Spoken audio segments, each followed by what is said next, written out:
Hello guys, welcome back to my channel. This is H tutorial. आज का जो हम लोग का टॉपिक है वो है मॉड्यूल नंबर 4, जिसमें हम लोग डिस्कस करेंगे वाटर एनालिसिस। ये बहुत ही इजी एंड स्कोरिंग यूनिट है। ये आप जब करके जाएंगे तो बहुत इसमें थ्योरी क्वेश्चन आता है छोटा सा, और उसमें आपको मिलता है एक न्यूमेरिकल, जो कि हम लोग पूरा डिस्कस करेंगे। आप एंड तक इस वीडियो में बने रहें और आप इस चैनल को सब्सक्राइब करें और लाइक भी करें इस वीडियो को। चलिए शुरू करते हैं। Harness the property of water which prevent the leather formation of soap. Hardness क्या प्रॉपर्टी होती है? जिससे कि वाटर जो है वो लेदर फॉर्म नहीं कर पाता। हार्ड वाटर वही होता है जो लेदर फॉर्म नहीं करे सोप के साथ। तो हम लोग का हार्डनेस की क्या होती है? वो प्रॉपर्टी होती है जिससे वाटर प्रिवेंट करता है लेदर फॉर्मेशन ऑफ सोप को। अब कॉज ऑफ हार्डनेस क्या है? हार्डनेस किसी वजह से होती है। तो कुछ डिसॉल्व सॉल्ट होते हैं कैल्शियम एंड मैग्नीशियम के, उनकी वजह से हार्डनेस होती है। Like calcium sulphate, calcium chloride, calcium bicarbonate. तो ये सब सॉल्ट्स होती हैं, ये डिसॉल्व हो जाती है, इसकी वजह से हम लोग का हार्डनेस होती है। अब इनकी कुछ रिएक्शन है जो सोडियम आपके सोप है उसके साथ। तो आप एक रिएक्शन इसको लिख लेंगे तो एक अच्छा इंप्रेशन पड़ेगा। सबसे पहले सोडियम स्टेरेट का फॉर्मूला आप लिखेंगे C17H35COONA। ठीक है, इसको रिएक्ट करेंगे CSO4। अब आप कहेंगे CSO4 कहाँ से आ गया? तो CSO4 इम्प्योरिटी है जो कि प्रेजेंट है वाटर में, तो उसी से तो रिएक्ट करेगा ये। तो क्या बनाएगा? एक इनसॉल्युबल प्रेसिपिटेट बनाएगा, मतलब वो नीचे जमने वाला प्रेसिपिटेट बनाएगा। तो ये हम लोग का उसका फॉर्मूला हो जाएगा। तो आप इसमें से एक रिएक्शन लिख देंगे तो ज़्यादा अच्छा रहेगा। Thus the precipitate formed is the insoluble soap of calcium and magnesium। बता दिया insoluble precipitate form होगा। Hence a large quantity of soap is required to produce lather with hard water। मतलब बहुत सारा सोप कंज्यूम हो जाएगा leather formation के लिए, इसलिए हार्ड वाटर को हम लोग यूज नहीं करते ज्यादातर। अब टाइप्स ऑफ हार्डनेस दो टाइप की होती है, टेम्परेरी और परमानेंट। सबसे पहले टेम्परेरी हार्डनेस। टेम्परेरी हार्डनेस को हम लोग कार्बोनेट हार्डनेस भी बोलते हैं। क्यों? क्योंकि ये बाइकार्बोनेट्स की वजह से होती है। तो टेम्परेरी हार्डनेस और कार्बोनेट हार्डनेस और एल्कलाइन हार्डनेस ये भी बोलते हैं। It is due to the presence of dissolve salts of bicarbonates. मैंने बताया आपको बाइकार्बोनेट्स की वजह से होती है, of calcium magnesium and other heavy metals and the carbonates of iron like CHCO3 का होल ट्वाइस, मतलब कैल्शियम बाइकार्बोनेट और ये मैग्नीशियम बाइकार्बोनेट। इन दोनों की वजह से आपको टेम्परेरी हार्डनेस होती है। अब इसका रिमूवल कैसा होता है? भाई देखो, टेम्परेरी आपको पता है टेम्परेरी है तो बहुत ईजी इसको रिमूव करना। कैसे? आप गर्म कर देंगे, उसको बॉयल कर देंगे तो रिमूव हो जाएगी। आपको ये रिएक्शन जरूर याद रखनी है। ये रिएक्शन आपको लिख के आनी। ये एक बार दो मार्क्स में क्वेश्चन आया भी है, तो आप इसको याद रखेंगे। CaSO3 का होल ट्वाइस को आप हीट करेंगे तो क्या बनेगा? CaCO3 कैल्शियम कार्बोनेट, जो कि इनसॉल्युबल होगा। आप इसको इजीली रिमूव कर सकते हैं। Plus CO2 plus H2O। इसी तरीके मैग्नीशियम बाइकार्बोनेट्स मैग्नीशियम हाइड्रोक्साइड बनाएगा और CO2 बनाएगा। ये रिएक्शन आप देख के जाएंगे, बहुत इंपॉर्टेंट रिएक्शन है। अब परमानेंट हार्डनेस में आते हैं। अब परमानेंट हार्डनेस आपको नाम से ही पता चल रहा है कि भाई इजीली तो रिमूव नहीं होने वाली, ये परमानेंट है। इसको हम लोग नॉन कार्बोनेट हार्डनेस भी बोलते हैं। क्यों? क्योंकि ये कार्बोनेट की सॉल्ट की वजह से नहीं होती। और नॉन एल्कलाइन भी बोलते हैं, उसका जस्ट रिवर्स हो गया ये। It is due to the presence of chlorides and sulphates of calcium magnesium. अब ये किस वजह से होती है भाई? जो कैल्शियम क्लोराइड हो गया, मैग्नीशियम क्लोराइड हो गया, अदर देन जो हमारा बाइकार्बोनेट, उनके अलावा जितने भी सॉल्ट्स हैं वो सब हमारी परमानेंट हार्डनेस कॉज करते हैं। तो आपको इसको देखना है। ठीक है, like iron it can not be remove by boiling. अब इसको हम बॉइलिंग से रिमूव नहीं कर सकते। क्यों नहीं कर सकते? क्योंकि ये परमानेंट है। अब एग्जाम्पल पे आते हैं। कैल्शियम क्लोराइड, मैग्नीशियम क्लोराइड, ये सब सॉल्व करते हैं हमारा क्या? Permanent hardness cause.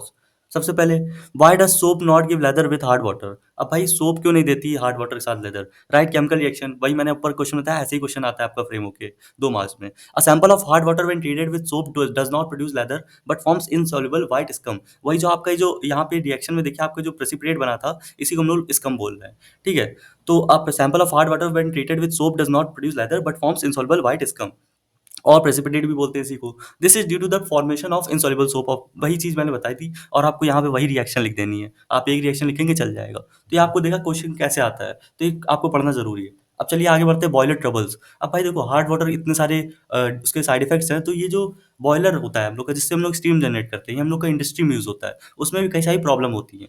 तो बॉयलर ट्रबल्स क्या क्या होते हैं? Like scale and sludge, caustic embrittlement, priming and foaming, boiler corrosion. ये 4 टाइप के हमारे बॉयलर ट्रबल है, मतलब ये परेशानी आती है। इसको हम लोग डिटेल में डिस्कस करेंगे और देखेंगे कि भाई क्या होता है। सबसे पहले हम लोग का आता है scale and sludge. Scales are hard substance which sticky firmly और टू द इनर सरफेस। मतलब कि देखो, स्केल्स क्या है, बहुत ही स्टिक हो जाते हैं, लाइक एकदम जैसे जल के एकदम चिपक जाते हैं उसमें स्तर में।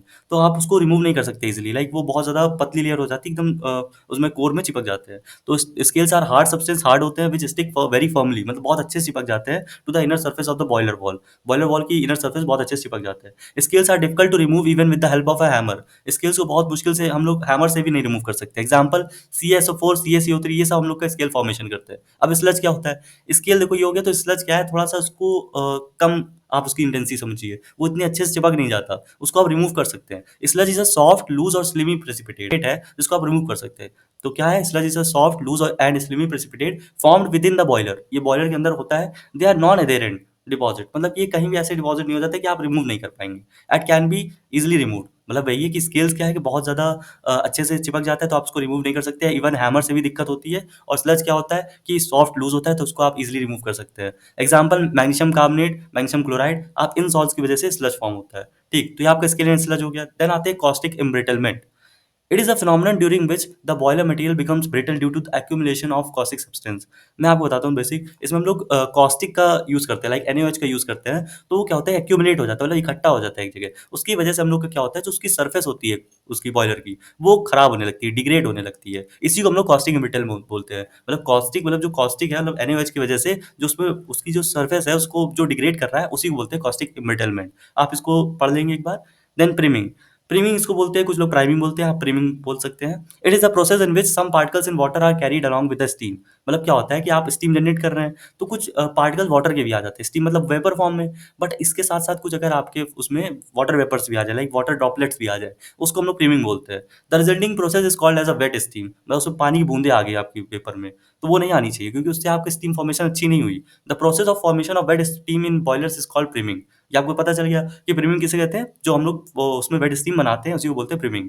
फोमिंग क्या होता है? It is the production of continuous foam और हार्ड एंड स्टेबल बबलर्स। अब क्या है, बॉयलर की जो उसमें जो लिक्विड भरा है, जो वाटर आप बॉयल कर रहे हैं, उसके सरफेस में कुछ बबल्स डेवलप हो जाते हैं। फोम मतलब क्या होता है? बबल्स। तो उसमें क्या है, उसकी सरफेस से बबल्स डेवलप हो जाते हैं। इसी को हम लोग कहते हैं foaming. Foaming is due to the presence of substance like oil in boiling water. आपको पता है ऑयल वगैरह अगर होता है वाटर में, तो ये बबल टाइप के फॉर्म हो जाते हैं जो नहीं कलरफुल होते हैं। तो इस तरीके से आप याद रखेंगे कि प्रीमिंग क्या हो गया कि आपके अगर स्टीम के साथ कुछ वाटर पार्टिकल्स पार्टिकल्स आ गए, और फोमिंग क्या होता है अगर आपके उसमें सरफेस में बबल्स आ गए। तो ये हम लोग का हो गया प्रीमिंग एंड फोमिंग। अब आते हैं इफेक्ट ऑफ हार्ड वाटर। अब इसके डिसएडवांटेज क्या है हार्ड वाटर के? ज़्यादातर डिसएडवांटेज ये होते हैं, it is difficult to form lather with the soap. अब हम लोग ने अभी डिस्कस करा कि क्या करता है ये, इनसॉल्युबल प्रेसिपिटेट फॉर्म कर लेता है, तो नहीं बना सकते इजीली हम लोग। इसका may form in a reaction with soap दस वेस्टिंग सोप। वही चीज़ डिस्कस करी, दूसरा पॉइंट भी। Lime scale present in hard water reduce the efficiency of boiler. वही मतलब कॉस्टिंग एम्ब्रिटलमेंट वगैरह है, तो उससे क्या होगा, एफिशिएंसी जो होगी वो कम हो जाएगी। ठीक है, तो ये हो गया। अब इसको हम लोग क्या है, डिसएडवांटेज का ये भी है कि हम लोग उसको कहीं उसमें इंडस्ट्री में नहीं यूज़ कर सकते हैं, लाइक कभी भी कपड़े के किसी काम में नहीं यूज़ कर सकते हैं। ठीक है, टेक्सटाइल इंडस्ट्री में नहीं यूज़ कर सकते हैं। अब एडवांटेज क्या है इनके हार्ड वाटर के? Some people prefer the taste. अब भाई कुछ लोगों को टेस्ट अच्छा लगता है, जैसे अमीर लोग हैं जिनके यहाँ लाइक आरओ नहीं है, तो वो लोग क्या है, उनको थोड़ा कम पसंद आता है आरओ का टेस्ट, तो उनको यही टेस्ट अच्छा लगता है। तो इम्प्योरिटीज का भी टेस्ट होता है, वाटर टेस्टलेस है बट इम्प्योरिटीज का टेस्ट होता है, इस वजह से कुछ लोग प्रेफर करते हैं इसको टेस्ट करना। Calcium ions in the water are good for childrens teeth and bones. अब जो उसमें कैल्शियम आयंस होते हैं भाई, इम्प्योरिटीज वो कुछ कुछ इम्प्योरिटीज जो होती है वो भी हेल्पफुल होती हैं। हालांकि वो इम्प्योरिटी नहीं हुई, कैल्शियम जो होते हैं वो इंपॉर्टेंट होते हैं। अगर आप पूरा इसको अच्छा कर लेंगे तो फिर उसमें भी आपको हानिकारक है, आपको न्यूट्रिएंट्स नहीं मिलेंगे। It helps to reduce heart disease. अब ये हार्ट डिसीज को कम करता है, लेकिन ये चीज़ें फैक्टर्स तब तक है जब तक उसमें कुछ मिनिमम अमाउंट ऑफ मतलब इम्प्योरिटीज हो, बट अगर बहुत ज़्यादा है तो ये सब डिसएडवांटेज है। ठीक है, अब degree of hardness. It is defined as a total quantity of hardness producing salt. अब बेसिकली आप हार्डनेस को मेजर कैसे करते हैं? तो आप कैल्शियम कार्बोनेट के इक्विवेलेंट में करते हैं। ये क्वेश्चन बहुत बार पूछा गया है कि कैल्शियम कार्बोनेट के ही इक्विवेलेंट में क्यों करते हैं? क्योंकि उसका जो मॉलिक्यूलर वेट होता है वो 100 होता है, और उसकी वजह से क्या होता है, कैलकुलेशन ईजी हो जाती है, और उसका इक्विवेलेंट वेट होता है 50। ठीक, तो हम लोग का the molecular weight of calcium carbonate is 100 with what makes calculation easy, and it is the most insoluble. हाँ, सेकंड पॉइंट ये है कि मोस्ट इनसॉल्युबल है। मान लो आप ऐसे ही तो उसमें ऐड करेंगे चीज़ जो आप आसानी से निकाल लें, तो इनसॉल्युबल होती है, अपना काम करके निकल आती है बाहर। तो बेसिकली ये इसका प्रोसेस हो गया कि आप क्यों सिर्फ CaCO3 यूज़ करते हैं, मतलब कैल्शियम कार्बोनेट। अब डिग्री ऑफ हार्डनेस का फॉर्मूला क्या है? Equivalent of CaCO3। Strength of hardness producing substance, यहाँ पे आप अमाउंट भी ले सकते हैं, multiply molecular weight of CaCO3। ठीक है, और अपॉन में इक्विवेलेंट वेट ऑफ सब्सटेंस, यहाँ पे आप इक्विवेलेंट वेट ऑफ CaCO3 भी ले सकते हैं। तो यह फॉर्मूला आप देख लेंगे आपकी कॉपी में जिस वे में लिखा होगा, क्योंकि इसके कई तरह के फॉर्म होते हैं। ठीक है, आप ये भी देख सकते हैं और अपनी कॉपी में भी दे सकते हैं। ठीक है, अब strength of hardness producing salt into multiplication factor. आप मल्टीप्लिकेशन फैक्टर भी यूज़ कर सकते हैं इसमें, जैसे 100/2। अब मान लो किसी का इक्विवेलेंट वेट में 2 आता है, तो वो इस तरीके से हम लोग मल्टीप्लिकेशन फैक्टर भी बना लेते हैं। तो ये हो गया। अब सबसे इंपॉर्टेंट क्वेश्चन तो ये यूनिट ऑफ हार्डनेस का आता है कि इसमें आपको कन्वर्जन आते हैं, तो आप इसको बहुत अच्छे से करेंगे। पार्ट्स पर मिलियन पीपीएम पहली unit. 1 ppm equal to 1 part of calcium carbonate equivalent hardness causing in 10⁶ part of water. Million क्या होता है भाई? 10⁶। ठीक, तो एक part of calcium carbonate equivalence जो है वो जो प्रेजेंट है 10⁶ पार्ट ऑफ वाटर में, तो इसके बारे में हम लोग जो डिस्कस करते हैं वो पार्ट पर मिलियन में एक्सप्रेस करते हैं, मिलीग्राम पर लीटर। तो अगर हम लोग का 1 mg of CaCO3 equivalence hardness causing substance present in 1 litre, 1 litre में कितने हम लोग के CaCO3 इक्विवेलेंट प्रोड्यूस होते हैं? देन डिग्री क्लार्क, तो 1 part of calcium carbonate equivalent hardness in 70,000 part of water. तो ये हो गया हम लोग का डिग्री फ्रेंच। अब इसका 10⁵ हो गया। देन सबसे ज़्यादा इंपॉर्टेंट जो इसमें ये रिलेशन है, ये रिलेशन ही आप यूज़ करके इसको कन्वर्ट करेंगे। सबसे पहले 1 mg पर लीटर इक्वल टू 1 ppm, ये दोनों बराबर होते हैं, मिलीग्राम पर लीटर और पार्ट्स पर मिलियन। अब यहाँ पे 0.1 डिग्री फ्रेंच हो जाता है, ये याद रखेंगे, और ये 0.07 डिग्री क्लार्क होता है। तो ये आप रिलेशन याद रखेंगे, आपको इंटर कन्वर्जन आते हैं और आप बहुत अच्छे से करके जाएंगे। अब इंपॉर्टेंट पॉइंट फॉर कैलकुलेशन, आपको जैसे कुछ दे रखे क्वेश्चंस, मैं आपको इसको नोट्स प्रोवाइड कर दूंगा, तो आप इन क्वेश्चन को एक बार करेंगे, और अगर आपको नहीं आते हैं तो आप बेसिकली मुझसे पूछेंगे, मैं आपको उसको जरूर एक नए वीडियो में समझाऊंगा। चलिए शुरू करते हैं, थोड़ा सा हम लोग आगे बढ़ते हैं इसको। जैसे मल्टीप्लिकेशन फैक्टर लिखा है, आप इनका मॉलिक्यूलर वेट जरूर याद रखेंगे, इससे आपको इजी रहेगा। एन फैक्टर और मल्टीप्लिकेशन फैक्टर, तो इससे क्या आपको इजी रहेगा। तो आप इसको पीडीएफ मुझसे ले लीजिएगा और आप आराम से इसको पढ़िएगा, कोई दिक्कत हो आप मुझसे पूछिएगा। ये तरीके क्वेश्चन हम लोग ने डिस्कस करने हैं। और अब हम लोग आगे बढ़ते हैं इसमें नेक्स्ट टॉपिक पे अपने। सबसे पहले वाटर ट्रीटमेंट मेथड। तो वाटर ट्रीटमेंट के दो तरीके के मेथड होते हैं, एक होता है इंटरनल ट्रीटमेंट, एक होता है एक्सटर्नल ट्रीटमेंट। अब क्या होते हैं इंटरनल ट्रीटमेंट में, क्या होता है Calgon conditioning, phosphate conditioning, carbonate conditioning, colloidal, ये 4 टाइप की हम लोग की इंटरनल ट्रीटमेंट है। और एक्सटर्नल क्या है, zeolite, ion exchange, lime soda, reverse osmosis. तो ये 4 टाइप की हम लोग की इसमें भी होती हैं। तो इंटरनल एक्सटर्नल होती हैं, और इसके इनके सब पार्ट्स भी होते हैं, तो आप इसको जरूर देख के जाएंगे। इसी तरीके आप इसको बाइफर्केशन भी करके दिखाएंगे। चलिए हम लोग पढ़ते हैं, सबसे पहले इंटरनल ट्रीटमेंट क्या होता है। The internal treatment method used for the removal of scale formation in boilers are, सबसे पहले phosphate conditioning, carbonate conditioning, Calgon conditioning. अब इसमें एक चीज ध्यान रखेंगे आप, कैल्विन कंडीशनिंग बहुत इंपॉर्टेंट है, सबसे ज्यादा इसी क्वेश्चन आता है, और बाकी वो क्वेश्चन बहुत कम आता है, तो मतलब नेग्लिजिबल है, बट आप कैल्विन कंडीशनिंग जरूर पढ़ के जाएंगे। चलिए हम लोग सबसे पहले कैल्विन कंडीशनिंग देखते हैं। कैल्विन कंडीशनिंग क्या होता है, involves in adding Calgon to boiler water. हम लोग कैल्विन एक कंपाउंड होता है, उसको ऐड करते हैं हम लोग बॉयलर वाटर में, उसका फॉर्मुला होता है हम लोग का Na2NO4PO3 होल 6। तो आप इसको याद रखेंगे, फॉर्मुला बहुत इंपॉर्टेंट है। It prevents the scale and sludge formation by forming soluble complex compound. हम लोग का जो स्केल एंड स्लज फॉर्म हो रहा था, तो हम लोग का नहीं, एक स्केल बहुत ही हार्ड जो स्टिक हो जा रहा था, स्लज क्या था जो सॉफ्ट था, लूजी था, तो वो हम लोग क्या रिमूव कर सकते हैं इससे। तो it prevents the scale and sludge formation by forming. अब ये क्या करता है, उनके साथ सॉल्युबल कॉम्प्लेक्स बना लेता है, तो उनको इजिली रिमूव कर सकते हैं हम लोग। ठीक है, तो ये हम लोग का कैलकुलर कंडीशनिंग हो गया। मतलब कि अब हम लोग इसको इंटरनल ट्रीटमेंट क्यों कह रहे हैं, क्योंकि हम लोग उसी में ऐड कर दे रहे हैं, वाटर में इंटरनली ऐड कर रहे हैं। और एक्सटर्नल में क्या होता है, वाटर को हम लोग किसी और चीज पे ट्रीट करते हैं, तो ये हो गया। अब हम लोग इसको याद रखेंगे, कैल्विन का क्या फॉर्मुला होता है, सोडियम हेक्सामेटाफॉस्फेट इसका दूसरा नेम होता है, केमिकल नेम, और इसका फॉर्मुला Na2PO3 होल 6 लिखे, या फिर आप ऐसे लिख सकते हैं Na2NO4PO3 होल 6, आप ऐसे लिखेंगे ज्यादा ठीक रहेगा। देन इसको जब आप रिएक्शन करेंगे तो Na2 ये ब्रेक हो जाएगा और इसमें ब्रेक हो जाएगा, तो आपको ये रिएक्शन लिखनी है, और इतना आपको लिखना है। कैल्विन कंडीशनिंग में 2 मार्क्स में क्वेश्चन आता है, बहुत ईजी होता है। तो भैया अब हम लोग बढ़ते हैं अपने एक्सटर्नल मेथड की तरफ। एक्सटर्नल मेथड में क्या करते हैं हम लोग, वाटर को दूसरी जगह ले जाते हैं, वहां से इंप्योरिटीज रिमूव होती हैं। सबसे पहले जियोलाइट मेथड आता है, इसका एक क्वेश्चन लॉन्ग में आता है, आपका कई बार आया है, और इसका न्यूमेरिकल भी साथ में आया है, तो आप इस प्रोसेस को देखेंगे, बहुत ईजी सा है, मैं अभी आपको बताता हूँ। सबसे पहले जियोलाइट क्या होता है, जियोलाइट प्रोसेस और परमिटेड प्रोसेस बोलते हैं इसको। तो जियोलाइट क्या होता है, zeolite is a hydrated sodium aluminium silicate. ये आपका नाम है, बड़ा सा नाम है, बट याद रख लेंगे तो ज़्यादा अच्छा रहेगा। तो ये हाइड्रेटेड सोडियम एल्यूमिनम सिलिकेट होता है, इसका फॉर्मुला क्या होता है, ये Na2O.Al2O3.XSiO2.NS2। तो आपका ये फॉर्मुला होता है, याद रखेंगे तो थोड़ा इंप्रेशन अच्छा पड़ेगा, तो एग्जामिनर को पता चल जाए कि हाँ भाई आपने पढ़ा है। ठीक, capable of exchanging reversibly it's sodium ions with hardness producing ions is water. अब करता क्या है जियोलाइट, तो इसमें सोडियम आयन होता है, देखो सोडियम आयन हो गया Na2। ठीक, तो यहाँ पे क्या हो गया, ये जो सोडियम आयन है इसका जियोलाइट का, ये रिएक्ट करता है इम्प्योरिटी के साथ, और एक कंपाउंड बना लेता है, वो उसी में रुक जाता है, और बाकी सॉल्ट वाटर निकल जाता है आपका। तो ये हम लोग का परम्यूटिव काम होता है, क्या करता है, जो इसका सोडियम आयन होता है वो रिएक्ट कर लेता है इम्प्योरिटी के साथ, और एक कंपाउंड बना लेता है जो अलग हो जाता है, और प्योर वाटर हम लोग का निकल जाता है। अब नेचुरल जिलाइट क्या होता है, क्योंकि ये तो आर्टिफिशियल है, हम लोग ने प्रिपेयर करा है, इसी को हम लोग इसलिए परम्यूटेड भी बोलते हैं। हाँ, एक चीज ध्यान रखेंगे आप, परम्यूटेड प्रोसेस के नाम से भी आता है, तो आप उसको कंफ्यूज नहीं होंगे, क्योंकि कुछ बच्चे कंफ्यूज हो जाते हैं। अब इसका एक नेचुरल जियोलाइट का एग्जाम्पल क्या हो गया, जैसे नेट्रोलाइट हो गया और लेमनटाइट हो गया। चलिए अब आगे बढ़ते हैं। प्रोसेस क्या है, प्रोसेस से पहले आपको डायग्राम में आपको प्रोसेस समझाता हूँ ताकि इजी रहे। ये डायग्राम बना के आएंगे और अच्छे से लेबल करके आएंगे, और इससे आपको क्या है पूरे मार्क्स मिलेंगे। तो यहाँ पे सबसे पहले हार्ड वाटर इनलेट होगा, हार्ड वाटर हम लोग डाल रहे हैं।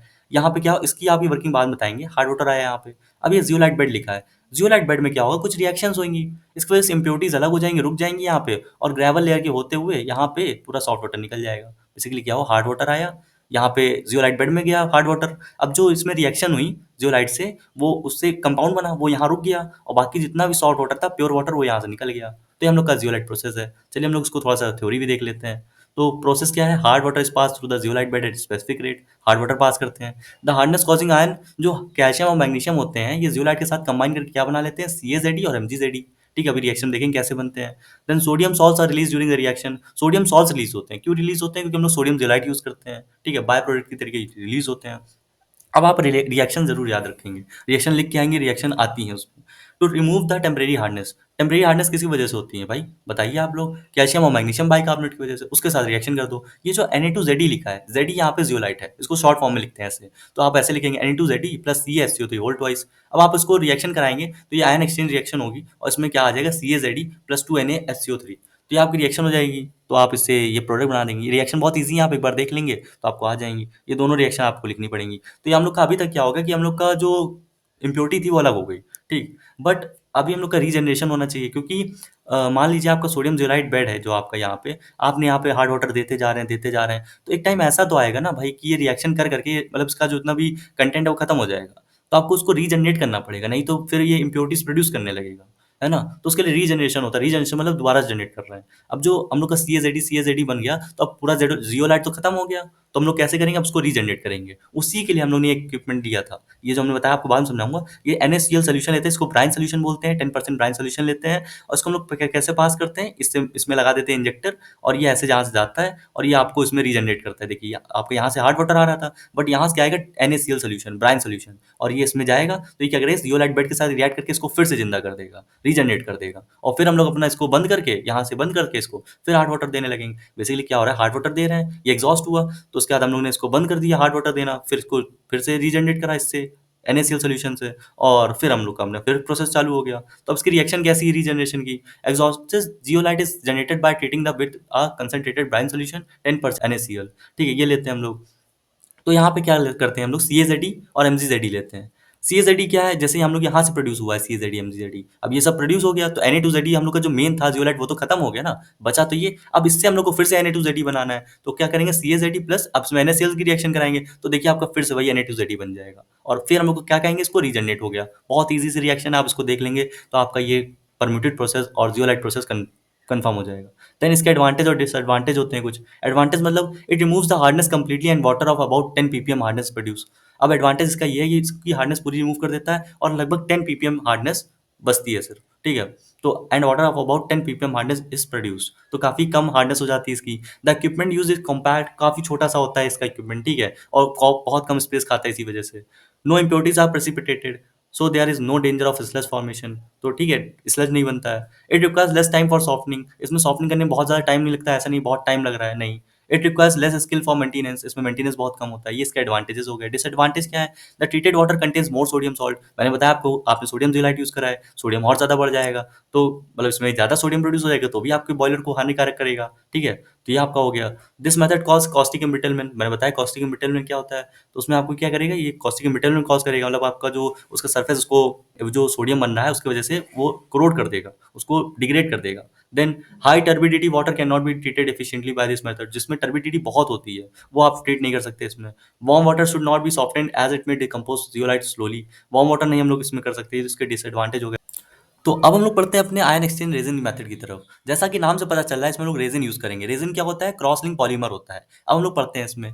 तो आयन एक्सचेंज प्रोसेस जो होता है उसको हम लोग, और भी इसके कुछ दो नाम होते हैं। सबसे पहला डीमिनरलाइजेशन और दूसरा डी आयनाइजिंग प्रोसेस, तो ये दो टाइप के प्रोसेस होते हैं। सेकंड में, in ion exchange process all ion present in water are eliminated, जितने भी आयन प्रेजेंट होते हैं उन सबको एलिमिनेट कर देते हैं, किससे, आयन एक्सचेंज रेजिन की मदद से।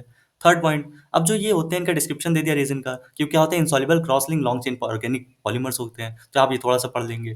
देन अब जो रेजिन होते हैं इनको दो टाइप में डिवाइड करा है इसमें। पहला कैटायन एक्सचेंज रेजिन और anion exchange resin. Cation exchange resin क्या होता है, जो H प्लस रिमूव कर देंगे, ठीक है। और एनायन एक्सचेंज रेजिन जो हम लोग का OH माइनस एक्सचेंज कर देंगे। तो cation exchange resin, resin with acidic functional group are capable of exchanging H plus ion with other cations, ठीक है, H प्लस आयन को एक्सचेंज कर लेते हैं। और इनका कौन सा फंक्शनल ग्रुप होता है, एसिडिक, मतलब H लगा होगा इनमें। और एनायन एक्सचेंज रीजन में क्या होता है, OH माइनस रिमूव कर देते हैं, तो इसमें क्या होता है, बेसिक फंक्शनल ग्रुप लगा होता है, तो ये हम लोग का हो गया। हम लोग पढ़ते हैं प्रिंसिपल।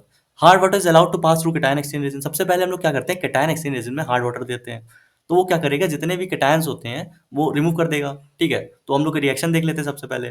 2RH+, हमने बताया था यहाँ पे एसिडिक यूज करेंगे तो H+ यूज करा, देन यहाँ पे कैल्शियम से रिएक्ट करेगा तो हम लोग की रिएक्शन हो जाएगी R2Ca प्लस 2H+। तो हम लोग का क्या हो गया, कैटायन से हम लोग का कैटायन एक्सचेंज रेजिन से जितने भी कैटायनिक वाली थी वो सब रिमूव हो गई इम्प्योरिटी। अब हम लोग क्या करेंगे, after cation exchange resin the water is pass through anion exchange column. अब जितने एनायन वाले हैं तो वो एनायन रिमूव कर देगा, तो एनायन में लोग क्या यूज करते हैं, OH वाला, OH और उसमें रिएक्ट कराया क्या Cl माइनस, तो हम लोग इससे रिएक्ट करके RCl प्लस OH माइनस बन गया, तो ये रिएक्शन हो गई। तो इससे क्या हो गया, पहले हम लोग क्या करते हैं, सबसे पहले केटायन में देते हैं, उससे हम लोग केटायनिक वाली इम्प्योरिटी रिमूव हो जाती है, फिर एनायन में देते हैं, एनायनिक वाली रिमूव हो जाती है, फिर हम लोग आगे बढ़ते हैं। Then H plus and OH minus उससे प्रोड्यूस होता है, जिससे क्या बन जाएगा, H2O बन जाएगा, वाटर बन जाएगा, स्वाभाविक सी बात है। देन हम लोग रीजनरेशन बढ़ते हैं, जैसा कि ये हो रहा है तो इसमें भी तो रेजिन खत्म हो जाएगा, उसका भी तो एबिलिटी कम हो जाएगी, तो उसमें हम लोग क्या करेंगे, रीजनरेट करेंगे इसको दोबारा से। कैसे, तो जो हम लोग का एग्जॉस्टेड केटायन एक्सचेंजर होता है, उसमें क्या करेंगे हम लोग, passing through dilute sulphuric acid, इसमें हम लोग क्या यूज करेंगे, डाइल्यूट सल्फ्यूरिक एसिड। जैसे जियोलाइट में यूज कर रहे थे हम लोग, क्या हम लोग वहाँ पे यूज कर रहे थे NaCl सोल्यूशन, यहाँ पे क्या यूज करेंगे, डाइल्यूट सल्फ्यूरिक एसिड। तो यार यहाँ पे हम लोग रिएक्शन कराई, तो डाइल्यूट सल्फ्यूरिक एसिड से क्या मिलेगा, हम लोग H प्लस, और यहाँ पे रिएक्ट कर दिया हम लोग ने, तो R2Ca+2 प्लस 2H प्लस, तो हम लोग को फिर से देखिए बन गया हमारा रेजन। तो हम लोग को यही चाहिए, तो इसी को बोलते हैं रीजनरेशन, मतलब जो हम लोग ने ओरिजिनली लिया था प्योर करने के लिए, उसी को हम लोग यहाँ पे दोबारा यूज करेंगे और उसको दोबारा फॉर्म कर लेंगे। तो इसी तरीके अगर हम लोग को एनायन एक्सचेंजर बनाना है, तो इसमें लोग dilute solution of NaOH use करेंगे। तो ये दो अलग अलग है। मान लीजिए आपको कैटायन एक्सचेंजर दोबारा बनाना है, तो आपको डाइल्यूट सल्फ्यूरिक एसिड बनाएंगे और यूज करेंगे, और अगर आपको एनायन बनाना है तो आपको यहाँ पे NaOH यूज करना पड़ेगा। तो ये आप दो रिएक्शन देख लेंगे, बस इतना सा है। ये आपको डायग्राम देख लेंगे, क्या बताया था मैंने, पहले हार्ड वाटर जाएगा किसमें, कैटायन एक्सचेंज रेजन में, इसमें जाएगा, यहाँ पे रेजन कैटायन वाले सब अलग हो जाएगा और ये नीचे चला जाएगा। अब यहाँ पे भाई इतना नीचे आ जाएगा तो ऊपर कैसे जाएगा, तो यहाँ पे पंप लगा देंगे। देन यहाँ पे क्या जाएगा, अब एनायन एक्सचेंज रेजन में जाएगा, तो यहाँ से कैटायनिक वाली चली गई, यहाँ पे एनायनिक वाली चली गई, और यहाँ से अपना सॉफ्ट वाटर निकल जाएगा। तो ये हम लोग का हो गया। और ये आपका देखिए इंजेक्टर, ये हमने बताया, यहाँ पे अल्कनाइन रीजनरेटर और यहाँ पे एसिड रीजनरेटर, दोनों का अलग अलग है ना, कैटायन एक्सचेंज रेजन के लिए अलग, एक में हम लोग का डाइल्यूट सल्फ्यूरिक एसिड है और एक में हम लोग का NaOH है, तो दोनों का हम लोग ने इंजेक्टर लगा दिया। बस बेसिकली इतना सा आपको ये डायग्राम भी बनाना है। अब इसके मेरिट्स, मतलब इसके क्या मतलब एडवांटेज है, तो the process can be used to soften highly acidic और एल्कलाइन वाटर। इसमें हम लोग क्या करते हैं, एसिडिक और एल्कलाइन जो होते हैं उन दोनों वाटर को हम लोग प्योर कर सकते हैं। It produce water of very low hardness, भाई वहां पे तो 10 ppm तक था, यहाँ तो 2 ppm तक हम लोग उसको कम कर सकते हैं, जो उससे अच्छा मेथड हो गया। अब इसके कुछ नुकसान भी होते हैं, डीमेरिट्स। तो द इक्विपमेंट इज कॉस्टली, अब भाई जो रेजिन होते हैं बहुत महंगे आते हैं, ठीक है। The equipment is costly and more expensive, chemicals are needed. Second, if water contains turbidity the output of the process reduce, तो अगर वाटर में टर्बिडिटी हुई तो भाई ये प्रोसेस तुम्हारा धीमे हो जाएगा, फिर हम लोग का दिक्कत हो जाएगी उसमें। देन हम लोग का ये प्रोसेस हो गया, हम लोग बढ़ते हैं अपने नेक्स्ट प्रोसेस की तरफ, जो है कि लाइम सोडा मेथड। इसका न्यूमेरिकल आता है, बहुत इंपॉर्टेंट, इसका फॉर्मूला मैं आपको इसमें बता दूंगा। और अगर आपको इसका न्यूमेरिकल वीडियो चाहिए तो आप मेरे साथ बने रहिएगा, आप कमेंट लिखिएगा, तो मैं आपको नेक्स्ट वीडियो पूरी इसके न्यूमेरिकल कराऊंगा, ठीक है। अब लोग बढ़ते हैं लाइम सोडा मेथड में। It is a process in which lime CH whole twice and soda Na2CO3, इनका फॉर्मूला आप याद रखेंगे, इसको हम लोग ऐड करते हैं हार्ड वाटर में। अब वहाँ पे देखो हम लोग जितने भी अभी मेथड पढ़े हैं उनके नाम में ही पता चल जाता है उसमें यूज़ क्या करना है। जियोलाइट में जियोलाइट यूज़ करते हैं, रेजिन में हम लोग रेजिन यूज़ करते हैं, लाइम सोडा में लाइम सोडा यूज़ करते हैं। लाइम का फॉर्मूला ये होता है, अब सोडा का ये होता है। अब इसको हम लोग हार्ड वाटर में ऐड करते हैं तो कन्वर्ट कर देता है क्या, soluble calcium and magnesium salt में कन्वर्ट कर देता है। और सॉल्युबल उसको, मतलब जो सॉल्युबल एंड मैग्नीशियम के सॉल्ट होते हैं, देखो आप इनसॉल्युबल चीज़ों को ही रिमूव कर सकते हैं, ठीक है, कंपाउंड से, लेकिन अगर सॉल्युबल है तो उसको आप रिमूव नहीं कर सकते हैं। तो आप क्या करते हैं, सॉल्युबल जो सॉल्ट होते हैं उनको इनसॉल्युबल में कन्वर्ट करके उसको रिमूव कर लेते हैं, तो ये प्रोसेस होता है। तो the calcium carbonate and magnesium hydroxide so precipitated are filtered off and remove easily, तो इनको हम लोग आसानी से रिमूव कर लेते हैं। अब रिएक्शंस क्या होती हैं, जैसे CH3 whole twice plus CH whole twice. अब CH होल ट्वाइस क्या होता है, लाइम के साथ इसकी रिएक्शन कराई तो आपका क्या बन गया, CaCO3। अब ये हम लोग का इनसॉल्युबल हो गया तो इसको रिमूव कर लेंगे। बेसिकली इस प्रोसेस का मतलब ये है कि आप लाइम सोडा ऐड करेंगे और एक इनसॉल्युबल प्रेसिपिटेट फॉर्म होगा, जिससे आप क्या करेंगे, उसको अलग कर लेंगे और आपका प्योर हो जाएगा वाटर। तो आपकी ये रिएक्शंस आप देख लेंगे, अगर कोई डाउट हो तो आप मुझसे पूछ लेंगे। Then soda removes the following hardness, ठीक है। अब सोडा के साथ रिएक्शन करनी पड़ेगी, CaCl2। अब सोडा फॉर्मूला क्या होता है, NO2CO3, इसके साथ रिएक्शन नहीं करिए, ये हो जाएगा, तो ये भी हम लोग का इनसॉल्युबल है, इसको हम लोग अलग कर लेंगे। तो ये हम लोग का हो गया लाइम सोडा का थोड़ा सा डिस्क्रिप्शन। अब लाइम सोडा दो टाइप में होते हैं, एक होता है कोल्ड लाइम सोडा प्रोसेस और हॉट लाइम सोडा प्रोसेस। ये दोनों डिपेंड करते हैं कि भाई आपका टेम्परेचर कैसा है। सबसे पहले आते हैं कोल्ड लाइम सोडा प्रोसेस में। In this process softening of water is carried out at room temperature. Cold मतलब भाई नॉर्मल टेम्परेचर, मतलब रूम टेम्परेचर। इसमें क्या करते हैं, लाइम एंड सोडा ऐड करते हैं, अ small amount of coagulant. Coagulant क्या होता है, जैसे कि आपको मान लीजिए बहुत फाइन आपका उसमें आपका सब्सटेंस बना है, तो आप उसको कैसे प्योर, मतलब उसको अलग करेंगे, फेच कैसे करेंगे, तो उसमें क्या करेंगे, कुछ इम्प्योरिटी ऐड कर देंगे तो उसके साथ मिक्स हो जाएगा, तो आप उसको रिमूव कर लेंगे, ठीक है। कोएगुलेंट मतलब क्या होता है कि आप बहुत छोटे फाइन पार्टिकुलर को थोड़ा सा इम्प्योरिटी के साथ बाइंड करके अलग कर लेंगे, क्योंकि मान लीजिए इम्प्योरिटी बहुत छोटी सी हुई, इनसॉल्युबल तो है लेकिन बहुत छोटी सी, तो आप निकालेंगे कैसे, तो उसके लिए हम लोग क्या करेंगे, कोएगुलेंट कुछ इम्प्योरिटी ऐड करेंगे, उसके साथ अलग कर लेंगे उसको। तो a small amount of coagulant like alum is added to precipitate finally divided precipitate of CaCO3 and MgOH12, वो वही बताया मैंने। तो यहाँ पे इसकी रिएक्शन है NaAlO2 plus H2O NaOH AlOH whole thrice. ये आपकी रिएक्शन देख लेंगे, आप एक रिएक्शन लिख देंगे। ये आपका एक डायग्राम हो गया कोल्ड लाइम सोडा प्रोसेस का। ये आपका पूरा आप डायग्राम देख लेंगे, ठीक है। स्टेरर होता है इसमें, और यहाँ पे स्लज के लिए रिमूवल के लिए एक बना होता है, ठीक है। रॉ वाटर फीड इनलेट, यहाँ पे हम लोग हार्ड वाटर देते हैं, ठीक है। तो इसी तरीके सॉल्ट वाटर आउटलेट होता है यहाँ पे। इनर चैम्बर होता है। ये स्टेरर मतलब क्या होता है कि इसमें घूमने के लिए बनाया गया होता है। ये वुड फाइबर फिल्टर होता है, ठीक है। यहाँ पे हम लोग प्रोवाइड करते हैं। यहाँ पे हम लोग केमिकल प्रोवाइड करते हैं, यहाँ से हार्ड वाटर प्रोवाइड करते हैं, और यहाँ पे हम लोग क्या करते हैं, सो उसके जितने भी केमिकल्स होते हैं, सोडा लाइम ये सब डालते हैं, इसी तरीके से मिक्स कर देता है इवनली, और यहाँ पे ये फिल्टर का पूरा आउटलेट हो गया, ठीक है। तो ये हम लोग का कोल्ड लाइम सोडा प्रोसेस हो गया। अब हम लोग बढ़ते हैं अपने नेक्स्ट पार्ट में, जिसमें है hot lime soda process. Hot lime soda process में क्या होता है, हम लोग टेम्परेचर चेंज करते हैं। वहाँ पे रूम टेम्परेचर यूज़ करते हैं, यहाँ पे हम लोग बॉइलिंग पॉइंट ऑफ वाटर का यूज़ करते हैं। इतना टेम्परेचर देते हैं, near about 100 degree Celsius. Second, वहाँ पे हम लोग कोआगुलेंट यूज़ करते थे। क्यों यूज़ करते थे, मैं बताया आपको, फाइन प्रेसिपिटेट होते हैं तो दिक्कत होती है उसको रिमूव करने में। यहाँ पे हम लोग को क्या होता है, फाइन प्रेसिपिटेट नहीं होते, इतने इजिली रिमूव हो जाते हैं, तो हम लोग यहाँ पे कोआगुलेंट ऐड नहीं करते हैं। The reaction are much fast and rapid. अब भाई आपने गर्म करा तो फास्ट तो होगी reaction. Second, third, fourth point, hot lime soda plant consist of 3 part. इसमें 3 पार्ट होते हैं, reaction tank, conical sedimentation tank, sand filter. इसमें 3 पार्ट होते हैं। रिएक्शन टैंक में क्या होता है, वाटर आप प्रोवाइड करते हैं, केमिकल देते हैं, स्टीम आर फिक्स्ड मिक्स्ड, मतलब इन तीनों को हम लोग मिक्स करते हैं, ठीक है। कॉनिकल सेडिमेंटेशन टैंक में क्या करते हैं, स्लज सेटल्स डाउन, उसमें क्या होता है, स्लज जो फॉर्म होती है वो सेटल डाउन हो जाती है। देन सैंड फिल्टर यूज करते हैं, किस लिए, फिल्टर यूज करने के लिए। Complete removal of sludge from the soft water is ensure, मतलब कि थोड़ा बहुत तो हमने रिमूव तो कर लिया स्लज, बट जो थोड़ी बहुत बची भी है वो भी इससे फिल्टर हो जाएगी। तो क्या है, सबसे पहले रिएक्शन टैंक। रिएक्शन टैंक में क्या करेंगे हम लोग, मिक्स करेंगे, क्या क्या मिक्स करेंगे, वाटर, केमिकल और steam. Then conical sedimentation tank, इसमें क्या होता है, स्लज फॉर्म होती है, स्लज सेटल डाउन हो जाती है, इससे हम लोग रिमूव कर लेते हैं। सैंड फिल्टर क्या होता है, सैंड फिल्टर में जो बची खुची जो भी होती है वो भी रिमूव हो जाती है स्लज, तो हम लोग को एंड में पूरा फुल प्योर वाटर मिलता है। ये हम लोग का डायग्राम हो गया। इसमें रॉ वाटर फीड इनलेट, यहाँ पे हम लोग रॉ वाटर देते हैं, मतलब हार्ड वाटर देते हैं। यहाँ पे सुपर हीटेड स्टीम, स्टीम देते हैं, स्टीम हम लोग यूज करते हैं इसमें, ठीक है, क्योंकि तभी तो टेम्परेचर मेंटेन होगा। रिएक्शन टैंक, यहाँ पे रिएक्शन होती है, पूरी मिक्स हो जाता है सब। यहाँ से हम लोग केमिकल देते हैं, केमिकल में क्या, लाइम सोडा। यहाँ पे हम लोग कोगलेंट नहीं देंगे, लाइम प्लस सोडा देंगे बस। तो लाइम सोडा आया यहाँ पे, ठीक है। यहाँ पे रॉ वाटर आया, मतलब हार्ड वाटर आया। यहाँ पे हमने स्टीम दी, और दोनों मिक्स हो जाएंगे, सब यहाँ पे मिक्स हो जाएंगे। देन इसके बाद क्या होगा, कॉनिकल सेडिमेंटेशन हो गया। अब यहाँ पे क्या होगा, स्लज जो ऐड हो जाएगी वो यहाँ पे यहाँ से आप रिमूव कर लेंगे उसको, ठीक है। तो यहाँ पे प्रेसिपिटेटेड स्लज आ जाएगी, इसको रिमूव कर लेंगे। देन आपको लास्ट में सैंड फिल्टर में इसको पास करना है, यहाँ से वाटर आएगा।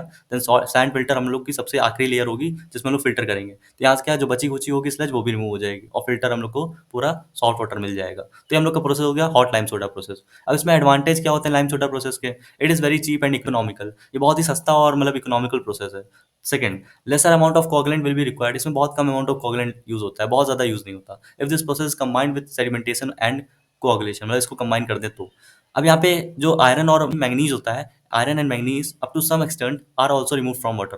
मतलब कि बाकी के प्रोसेस में क्या हो रहा था, आयरन और मैंगनीज मैंगनीज नहीं रिमूव हो पा रहा था, लेकिन यहाँ पे क्या है, कुछ हद तक उसको रिमूव कर सकते हैं। Fourth, it led to an increase in the pH value of water. इसमें हम लोग क्या करते हैं, पीएच वैल्यू ऑफ वाटर थोड़ा सा इंक्रीज हो जाता है, थोड़ा बेसिक साइड में चला जाता है। दस reducing the corrosion of the distribution pipes, तो क्रोजन नहीं होता है। अब डिसएडवांटेज भी होते हैं भाई कुछ, हर प्रोसेस के कुछ एडवांटेज और डिसएडवांटेज होते हैं।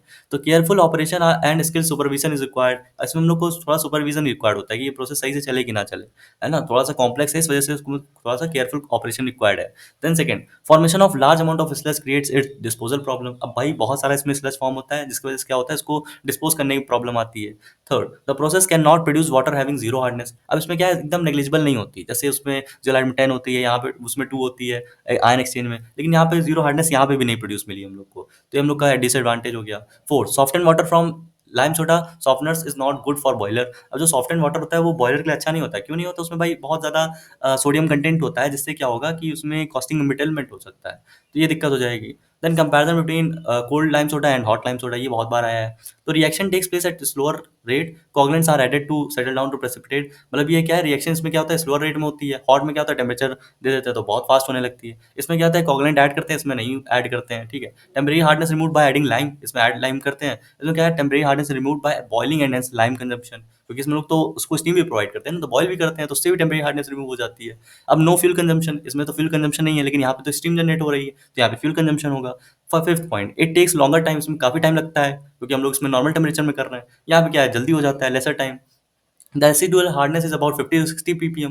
इसमें क्या है, जो हार्डनेस होती है 50 to 60 ppm के आसपास रहती है। इसमें और ज़्यादा कम हो जाती है हार्डनेस, इसमें क्या होता है 15 to 30 ppm होती है। अब मैं न्यूमेरिकल का अलग से वीडियो बनाऊंगा, आप कमेंट करेंगे तभी बनाऊंगा, और अगर आपको दिक्कत हो जाता है तो बताइएगा, मैं उसको न्यूमेरिकल सॉल्व कराऊंगा। अब लोग बढ़ते हैं रिवर्स ऑस्मोसिस की तरफ। रिवर्स ऑस्मोसिस क्या होता है, सबसे पहले तो पढ़ेंगे हम लोग ऑस्मोसिस क्या होता है। तो osmosis the phenomenon by virtue of which flow of solvent take place from a region of low concentration to high concentration. मतलब कि जो सॉल्वेंट पार्टिकल हैं वो लो कंसंट्रेशन से हाई कंसंट्रेशन की तरफ मूव करते हैं, ठीक है। और ये किससे सेपरेट होते हैं? सेमी परमिएबल मेम्ब्रेन से। तो ये हम लोग का ऑस्मोसिस प्रोसेस हो गया।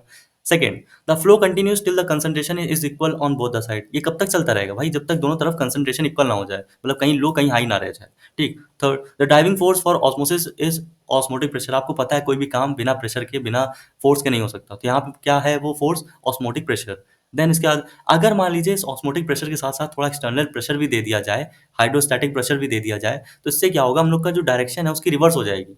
पहले हम लोग को कहाँ जा रहा था? लो कंसंट्रेशन से हाई कंसंट्रेशन। अब क्या होगा? आपने बहुत ज्यादा प्रेशर दे दिया तो अभी हाई कंसंट्रेशन से लो कंसंट्रेशन आने लगे। इसी को बोलते हैं reverse osmosis. However if a hydrostatic pressure in excess of osmotic pressure is applied on the concentrated side, the flow of solvent reverses। मतलब वहां से अब उसकी डेफिनेशन जो उसकी डायरेक्शन रिवर्स हो जाएगी, as it is forced to move from concentrated side to dilute side। अब वो कंसंट्रेटेड से डाइल्यूट साइड में आएगा। तो ये हम लोग का ये हो गया, this is the basis of reverse osmosis. मतलब कि हम लोग पहले तो क्या हो रहा था कि रीजन लो कंसंट्रेशन से हाई कंसंट्रेशन का था। अब क्या हो गया? जब हम बहुत ज्यादा प्रेशर लगा दिए तो हाई कंसंट्रेशन से लो रीजन पे आने लगा। तो ये हम लोग का हो गया रिवर्स ऑस्मोसिस। तो आप इतनी थ्योरी लिख देंगे तो ज्यादा सही रहेगा। अब एडवांटेज क्या होता है? Colloidal SiO2 can be removed by the reverse osmosis. मतलब जो SiO2 है इसको हम लोग रिमूव कर सकते हैं रिवर्स ऑस्मोसिस प्रोसेस से, which even can not be remove by demineralisation. मतलब कि हम लोग उससे भी नहीं रिमूव कर सकते हैं, ठीक है। B, it is simple and reliable process. आपको पता है बहुत सिंपल होता है। Capital and operating expense are low. काफी कम उसमें कैपिटल लगता है, लाइक काफी कम इन्वेस्टमेंट होती है। The life of the semi permeable membrane is about 2 years। 2 years तक लगभग चल जाती है membrane. And it can be easily replace with in a few minute. बहुत ही आसानी से, बहुत ही जल्दी रिमूव हो जाती है। तो इसको क्या करते हैं? एडवांटेज हो गया है। डिसएडवांटेज क्या हो गया? Reverse osmosis removes dissolve minerals. अब क्या होता है? इसका जो है कुछ मिनरल्स हम लोग के इंपॉर्टेंट भी तो होते हैं, वो भी रिमूव कर देता है। सेकंड पॉइंट क्या है? Reverse osmosis usually not applicable for concentrated solution. अगर बहुत ज़्यादा कंसंट्रेटेड सॉल्यूशन है तो उसके लिए ये एप्लीकेबल नहीं है, ठीक है। तो आप ये डायग्राम भी बना देंगे तो ईजी रहेगा, ठीक है, कि आप किस तरीके से ज़्यादा प्रेशर लगाते हैं तो रिवर्स डायरेक्शन कर देता है। तो ये था हम लोग का यूनिट 4 पूरा। इसमें हम लोग ने पूरा बता दिया आपको वाटर एनालिसिस क्या होता है, इससे कई सारे इंपॉर्टेंट क्वेश्चन बनते हैं। अगर आपको न्यूमेरिकल पार्ट चाहिए होता है तो आप मुझे कमेंट सेक्शन बताएंगे। और आप इस चैनल को सब्सक्राइब जरूर करें, लाइक करें, शेयर करें अपने फ्रेंड के साथ। अगर आप ऐसा करेंगे तो मुझे मोटिवेशन आएगा, मैं ऐसा आपको कंटेंट और प्रोवाइड करूंगा।